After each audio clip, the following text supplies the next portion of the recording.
It is Friday, August 3rd. Let's talk PlayStation. So admittedly, there's not really a whole lot of PlayStation news floating around from this past week, but as always, there are still some things that we can discuss, and things that we should discuss, quite frankly, like, for example, God of War. God of War, it sold really well. I think we can all agree on that, but it turns out it sold extremely well. So much so that it exceeded the expectations of Sony's chief financial officer, Hiroki Totoki, and that is his real name, or at least I hope I'm saying it right. But Hiroki had mentioned that, God of War sold extremely well. Definitely exceeded the company's expectations for sure, and more specifically in terms of PS4 software, that is completely on the rise just from God of War alone, and more specifically with Sony Corporation entirely. The company's revenue the revenue forecast for the company has been increased, and that's in direct correlation to the fact that game sales are up. So the video game division of Sony is doing really well, and that would be Sony Interactive Entertainment. Because some people forget, Sony Corporation as a whole is the kind of the overarching umbrella, and then underneath you got Sony Pictures, Sony Interactive. I mean, they've got the electronics division like cameras, camera lenses, television, things of that nature. In the past 10 years, I mean, PlayStation has pretty much been the big breadwinner for Sony in recent years. So that's always good news to hear, because some people forget that even at the very beginning, Sony didn't even want to do PlayStation, and a lot of the higher up executives within Sony's chain thought that getting into the video game business was foolish, and it was seen as a toy.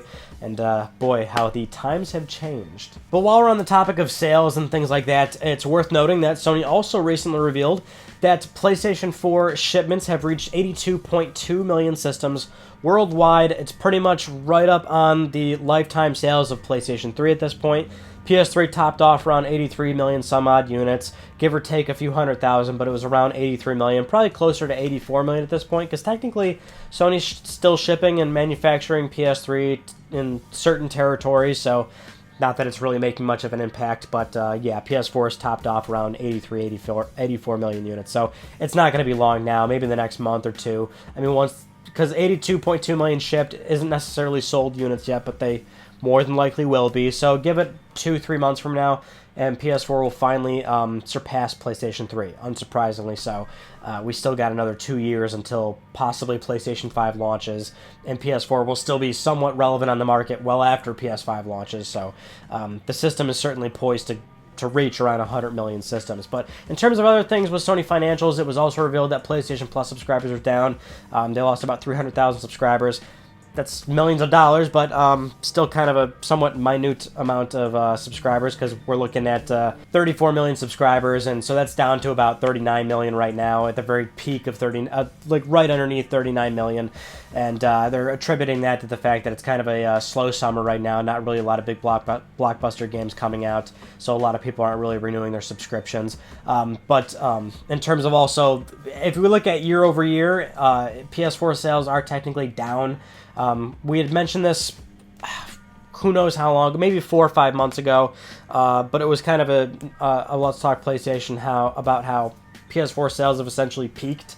Like, they're probably not going to be doing year-over-year increases anymore. It might be at this time where you'd see a slight downward, like PS4 sales would still be good, certainly, but they wouldn't be exceeding what they had done the previous year. This is probably to the point now where they're going to steadily slow down further and further until we usher into a new generation. But now let's move on to PS4 Firmware 6.0, because the beta invites are going out now, so people are getting their hands on the beta and they can try it out for themselves. And what's interesting is that the email that went out to everybody regarding their access to the firmware specifically mentioned something a little bit disappointing, but basically it said, and I quote, "Please note System Software 6.0 does not include any major consumer-facing features during the beta period. You will find smaller quality of life and performance fixes. However, we would still love the help from the community to help us test the overall performance and stability."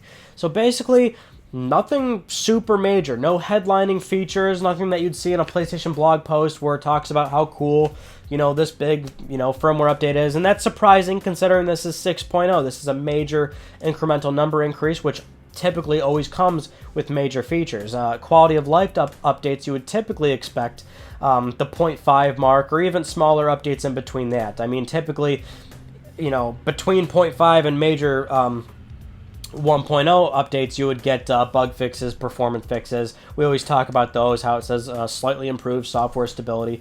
Now we're getting a big ol' fat software stability, more or less. But as it stands right now, there's nothing major being reported in terms of quality of life updates or performance updates. A few people, I've noticed a lot of people talking about how over the years the PS4 OS has considerably slowed down.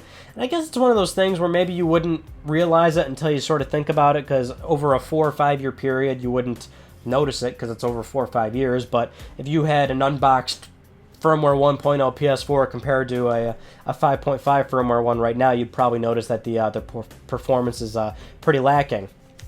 So maybe this 6.0 just cleans up the OS a little bit and gives us gives us that speed and immediacy back to the system that we were used to back in 2013. But what's also interesting about the email is that it says in the beta period there are no major features. So possibly this could mean that we would get major features once the firmware goes live, or maybe when a phase 2 or phase 3 of the firmware happens at some point, which is unusual. Sony hasn't really done something like that before, but I guess we'll have to play it by ear. For our next news story, this is something that's not necessarily new. It's actually kind of a trend that we've talked about before, but it was recently highlighted once again in a Kotaku article that was posted this past week. But small indie developer Infinite Mata released a game on PS4 and Vita. It was cross-buy. It was called Little Adventures on the Prairie, I think.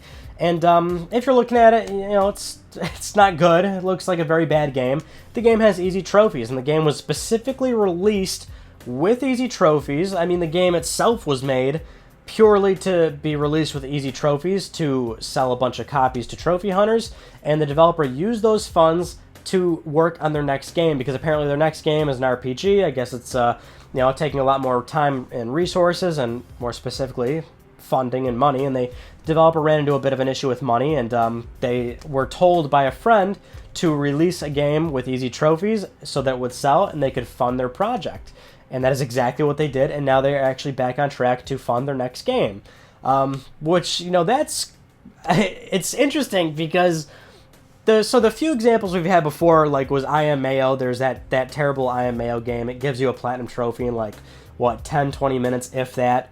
Then there was that 1,000 top rated game, again, easy platinum, and it brings up the question of quality control on PlayStation Network, because if you look at a situation like Steam on PC, I mean, you've got a lot of shovelware on Steam, and it just seems like they have a quality control issue where they'll let anything on the platform, and that's an even bigger issue because they're letting shit on there that's really kind of, like school shooting games and stuff like that. That's where Steam has to get involved at that point. But there's a lot of content being released on Steam, and it's hard to kind of get a foothold on all that content and understand what should and maybe shouldn't be allowed on the platform.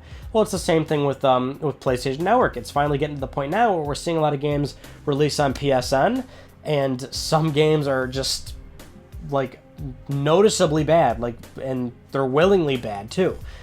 For example, this game was willingly terrible, and they just openly admitted that they wanted to release the game in order to fund their next project. And so this one's perhaps kind of like it's like an underdog story, because they're just trying to get the game that they really want to make out.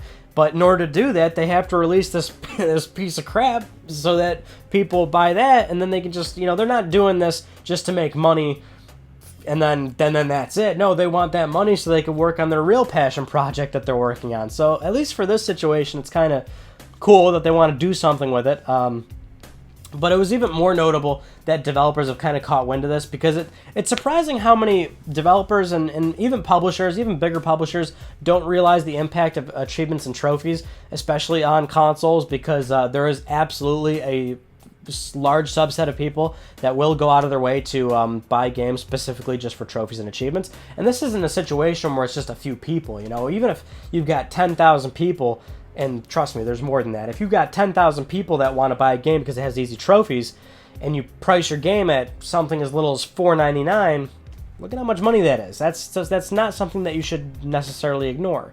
So that's why this developer did that. But yeah, it really does surprise me that more developers and publishers don't take wind of this. And a lot of them even release trophy lists that seem somewhat heinously hard and difficult. And sometimes it's like, cool if they want to provide a challenge, but at the same time, it's almost like a business decision to release a game with very doable trophies and make it known, and there you go, you've got more copies of the game sold. And for our final news story, I purely included this because Insomniac Games did something awesome on Twitter, but they had announced that Spider-Man PS4 has gone gold. Spider-Man is launching September 7th, and they're officially done with the game, which means they'll start printing discs. Those discs will go to retailers, and we will have the game. But they posted on Twitter. That's what they posted on Twitter. It was the Spider-Man meme on the desk. I only wanted to include this because I don't know about you, but I have a soft spot for that Spider-Man meme. It has a special place in my heart. It's just too funny. Because otherwise I really wouldn't talk about games going gold, because when games, that's not news. Of course, games are at some point going to be done and released. But developers always like to make it a big thing to announce that their game has gone gold, and it's always a very celebratory thing, I'm sure, for the team, because they've been working on it for so long and probably putting in 60 to 80 hour work weeks, so I'm sure they're excited. But it's not really news.